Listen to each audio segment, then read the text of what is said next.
What would you do if love meant risking your family, your safety, and even your life?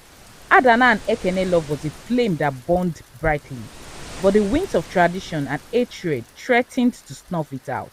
Would their love survive, or would it tear their families and themselves apart?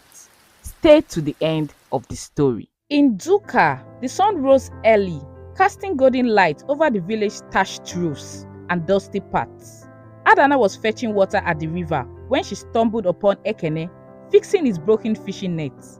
Their eyes met. Adanna, will you keep walking past me every day without saying a word? How can the sun shine so brightly when your face carries all the lights? Adanna laughed deeply as she said, Ekene, did you think your sweet words will fill this pot with water? Adanna, you have a way of making the morning brighter than the sun itself. My words are sweet, but not as sweet as your look. She chuckled, adjusting the clay pot on her head after filling it up with water. And you have a way of talking that could make a parrot jealous. That day, their friendship began and their love grew in silence. But the deeper their love became, the more dangerous it was. They shared dreams and whispered promises, always meeting secretly by the old tree. But they both knew their families would never allow their union. The fight between their families was an unwritten law in the village. Neither side spoke to the other, and crossing that boundary was unthinkable. One evening, as Adanna slipped out to meet Ekene at the old tree, she didn't notice her younger brother Shima lurking in the shadow. He followed her silently, curious about her secrets and mostly where she was heading to at that hour of the time. From behind a bush, Shima saw Adanna laughing with Ekene as if their lives depended on each other. His eyes widened. As he was about to leave the scene, Adanna saw him and begged him to stay.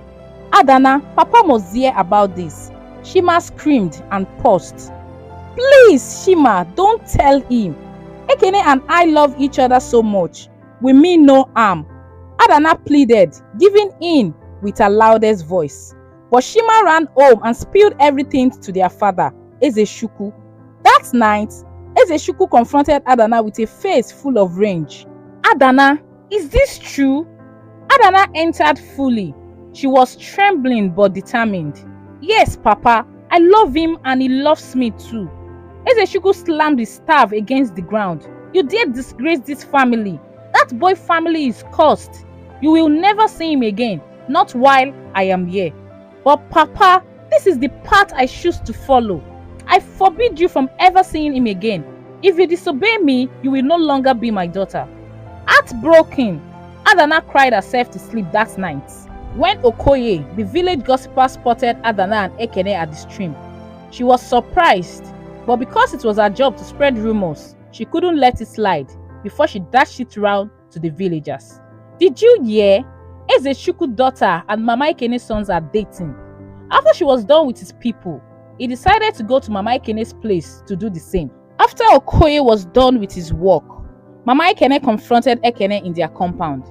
Ekene, don't you have any shame?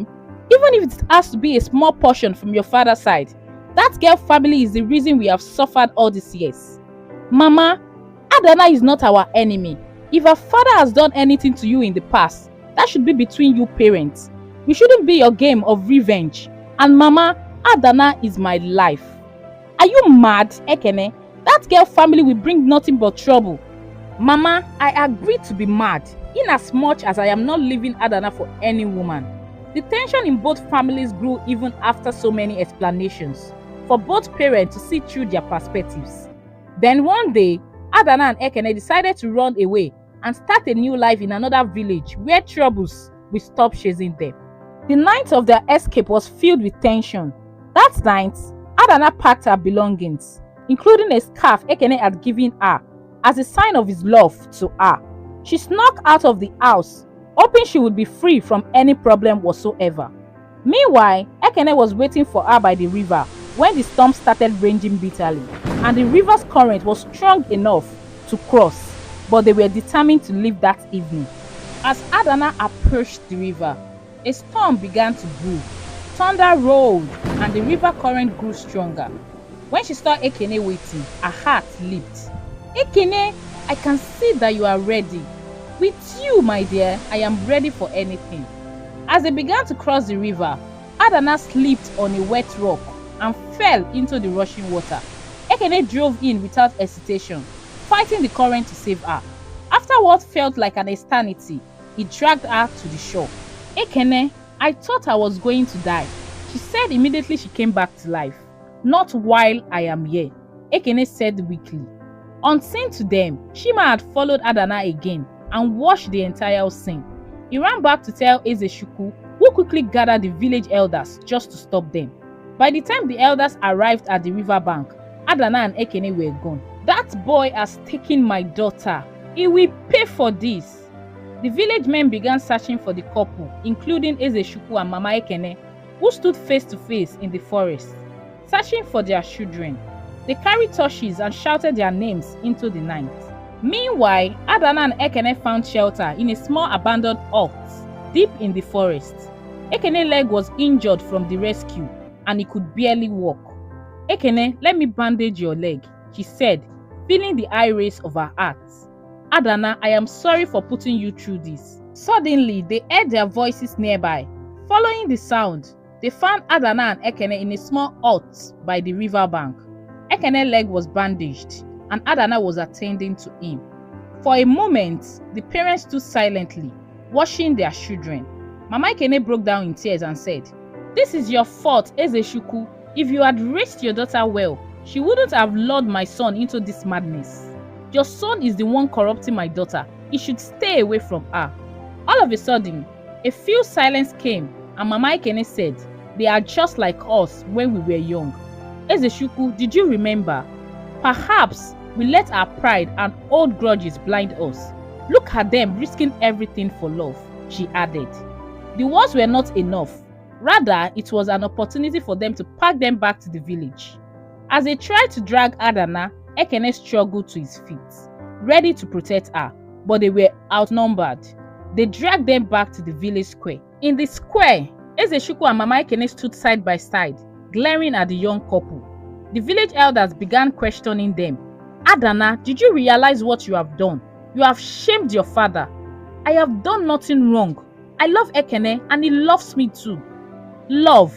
Did you know what love cost us? His family cost us long ago, and your family cost us too in return. This is why we suffer," Mama Ekene interrupted. Then an old woman stepped forward from the crowd. It was Mama Ebele, the oldest woman in the village. "Enough of this nonsense. Do any of you even remember why this fight began?" The crowd fell silent. Mama Ebele revealed a long forbidden truth. The fight had started over a misunderstanding about a land decades ago. Both families had been holding on to hatred that no longer had any meaning. Ezechukwu and Mama Ekene looked at each other, ashamed. "I let my pride destroy us, and I let my bitterness blind me too." The elders decreed that the fight must end, and the couple should be allowed to marry. The entire village came together for a grand celebration. Adanna and Ekene love became a symbol of unity, and the two families vowed never to let hatred divide them again. Moral of the story: holding into grudges can destroy lives, but love and forgiveness have the power to heal even the deepest wounds. If this is your first time of coming across our YouTube channel, please kindly like, share with family and friends, and do not forget to subscribe. Thank you.